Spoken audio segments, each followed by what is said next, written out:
The TikTok controversy continues after TikTok CEO Zhou Shouzi testified before the U.S. Congress last week, as the U.S. is pushing to ban the app.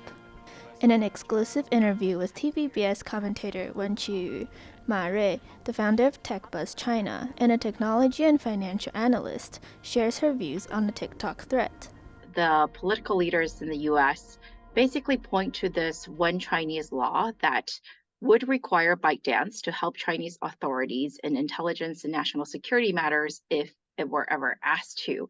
And they believe that this will also extend to TikTok, the subsidiary. So the push is to ban TikTok in the U.S. Ma said that information gathering and the right to privacy may not be the sole reason why members of Congress are targeting TikTok, as the management of online personal information in the U.S. has always been problematic.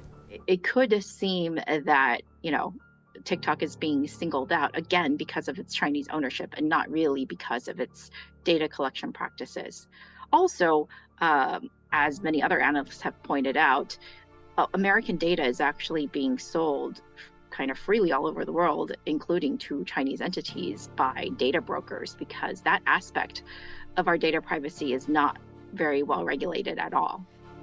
Ma, who once served as an investment partner at 500 startups, pointed out that Silicon Valley investor Peter Thiel and Republican members of Congress are pointing their fingers at TikTok due to the economic factors and are concerned about the U.S.'s top position in technology.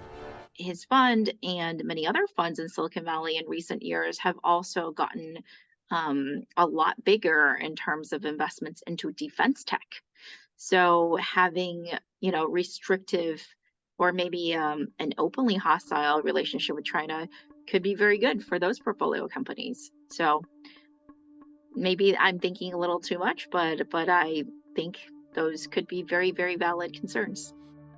Although the U.S. intends to decouple China regarding technology, Ma said there are still many collaborations in scientific research and development, especially in medical and pharmaceutical areas. And in fact, one of the cancer drugs I was reading about cut down a 10 to 15-year cycle that's typical for the drug. When they started enrolling Chinese patients, they were able to reduce that down to 2 to 3 years, which is very, very significant. Ma said the U.S. and China had a lot of collaboration in fields including AI, but they are drifting apart, which has seriously impacted the investment in Silicon Valley.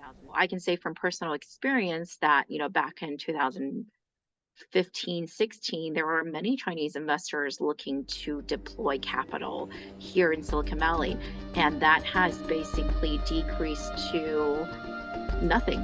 So as far as I know, no one's really doing it at scale. Maybe a few individuals are still doing deals, but no large organizations or institutions are really trying to deploy large amounts of capital. Ma believes it is not feasible for the United States and China to end scientific and technological cooperation, and calls for establishing more security protection mechanisms. She is also optimistic about China's well-developed e-commerce and social networks, which can lead to healthy competition with the U.S. market. Adopting a hostile attitude will affect the development of the technology industry, and if the investors lose confidence, many startups may not be able to thrive. Wen Qiyu, Xu Xiayu, Jamie Lin Penzon, TVBS World Taiwan.